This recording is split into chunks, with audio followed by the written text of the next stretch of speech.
Ma io da 30 anni ormai mi occupo di impresa, mi occupo della piccola impresa nel Veneto. Sono sempre stato convinto che la piccola impresa abbia un ruolo speciale nella nostra terra, che sia una nuova tecnologia produttiva. Tutti dicono che occorre innovazione. Beh, la più grande innovazione è stata proprio la micro e la piccola impresa.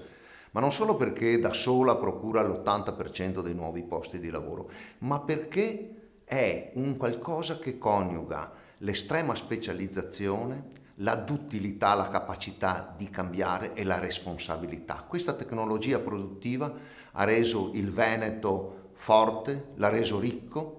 Ci sono molte cose da fare ancora, ci sono molte cose da cambiare, ma riflettiamo su questo fatto. Da noi non ci sono grandi imprese, ci sono piccole e medie imprese e se la disoccupazione oggi è un periodo di crisi gravissima a fine 2009 il 4,8% è grazie a queste piccole imprese e grazie a queste piccole imprese noi abbiamo un'occupazione superiore alla media di altre regioni italiane e una disoccupazione inferiore ad altre regioni italiane, ma anche a grandi potenti regioni europee. Per questo mi occupo di piccola impresa, perché è la nostra forza, perché è la nostra possibilità di avere un grande futuro. Vedete, io credo che il Veneto, e anche questo l'ho sempre detto, mentre qualcuno sussurrava ai cavalli, io parlavo di queste cose, scrivevo di queste cose, avevo molte difficoltà a farle capire, ma col tempo qualcosa è successo. Qualcuno ha capito quando parlavo di fisco di piccola impresa, quando parlavo di evasione, quando parlavo del futuro del Veneto, molto spesso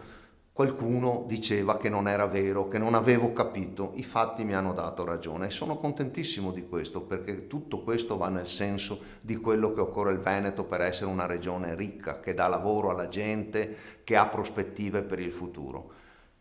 È un discorso importante per me oggi aver trovato qualcuno che crede in queste cose e che mi ha candidato perché io porti avanti proprio queste idee, non altre, queste sulla piccola impresa, sul Veneto, sul fisco, sul futuro.